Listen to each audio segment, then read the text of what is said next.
OMG.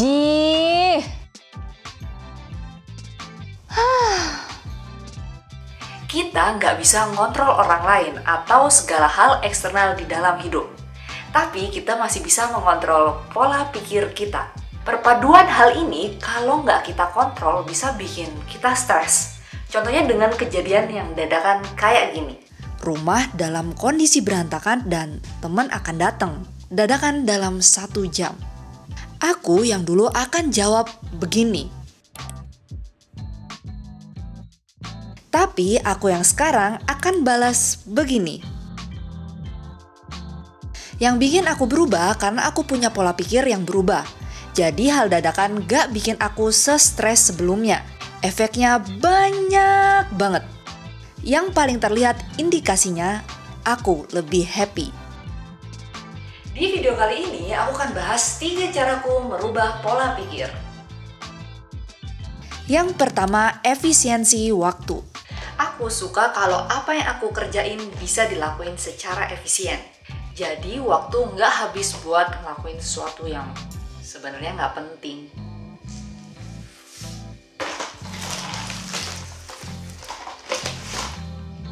Bahkan sebenarnya banyak hal yang gak sepenting itu tapi tetap kita pertahanin. Teman yang tiba-tiba mau ke rumah dalam sejam dengan kondisi rumah berantakan pasti bikin kita jadi pusing biar waktu bisa kebagi dengan baik. Di sini aku mengelompokkan 3 hal penting.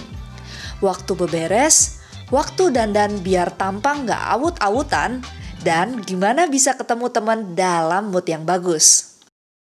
Barang bisa aja disembunyikan dalam ruangan yang tertutup biar beberes bisa dilakuin secara cepat. Tapi ini akan berefek ke mood yang gak bagus. Karena rasa stres dari menunda pekerjaan akan terus muncul sekalipun teman datang. Jadi ini bukan solusi. Cara beberes cepat bisa kamu lakuin kalau tiap barang ada rumahnya.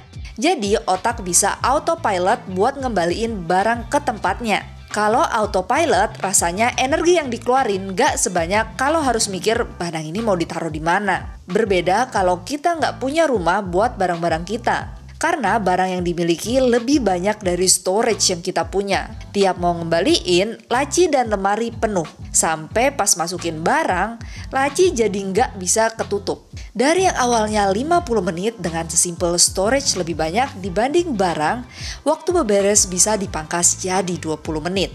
Kalau masih ada barang-barang yang nggak punya rumah, ini waktunya declutter. Mandi dan dandan perlu waktu. Aku sebenarnya tipe orang yang malas buat dandan. Tapi buat menghargai orang yang mau kutemuin, aku dandan.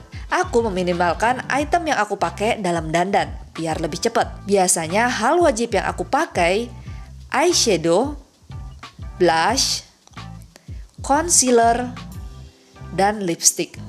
Walaupun malas dandan, aku tuh tetap ngerasa lebih pede kalau bisa proper gini penampilannya. Teman-teman juga ngerasain gitu nggak? Kalau rumah udah dalam kondisi rapi dan tampilanku proper, rasanya mood jadi bagus banget. Ini akan sangat berefek kalau kita mau ketemu orang lain. Karena pasti aura kita terpancar, mau moodnya lagi happy ataupun lagi nggak bagus. Yang kedua, sedikit itu lebih baik. Kalau barang udah kebanyakan, waktunya dipilah. Waktunya declutter.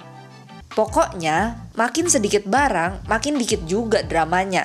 Jadi sebenarnya kita akan sadar sendiri kok kapan indikasi ini udah kita terima. Karena tiap orang beda-beda, tergantung kondisi masing-masing. Bentuk dramanya bisa macam-macam. Kalau barang-barang kaitannya dengan beberes.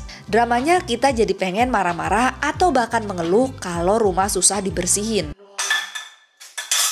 Sampah, berantakan, belum dituang, belum dicuci sampahnya. Ini masih kotor.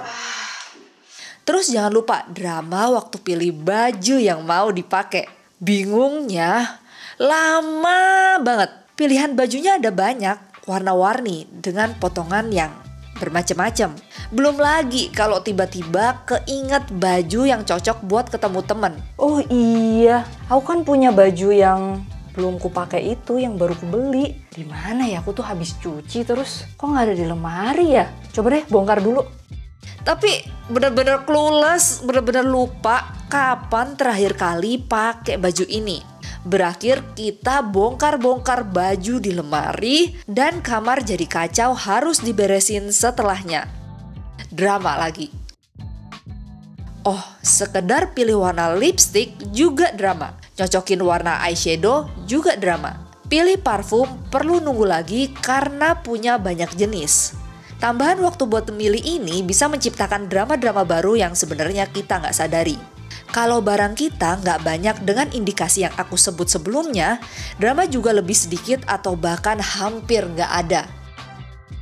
Yang ketiga, hemat energi, relationship membaik. Semakin kita bisa efisien dalam membagi waktu, makin baik. Semakin dikit dramanya, juga makin baik. Keduanya ini butuh energi, soalnya energi kita kan nggak cuma dihabisin buat ketemu teman. Energi ini juga bisa dipakai buat hal lainnya sepanjang hari itu. Contohnya, energi buat masak di malam hari atau beberes setelah teman yang berkunjung pulang. Kalau hemat energi, kita tuh jadi nggak gampang ngomel-ngomel buat sesuatu yang tiba-tiba kayak gini. Ada juga nih orang-orang yang kalau capek banget bawaannya pengen diem terus. Kalau teman-teman tipe yang mana nih? Dengan hemat energi, mood juga jadi lebih baik. Orang-orang di sekitar juga pasti seneng kalau ketemu kita, karena bisa menularkan hal-hal positif. Sesimpel perasaan lebih happy karena teman yang kita temuin seneng ngelihat wajah kita yang menyenangkan. Aku selalu percaya kalau pintu kebaikan selalu terbuka kalau kita bisa menjaga mood tetap baik. Apalagi kalau mau ketemu orang lain.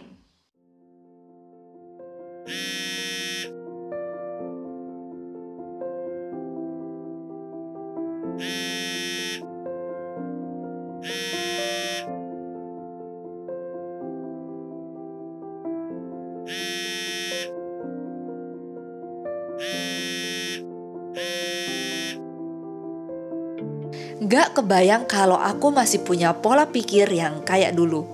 Temanku bisa jadi bete karena ku tolak buat ke rumah, tampangku aut-autan, gak akan ada paket kayak gini, dan gak bakal ketemu suami dalam keadaan happy siap pergi kayak gini.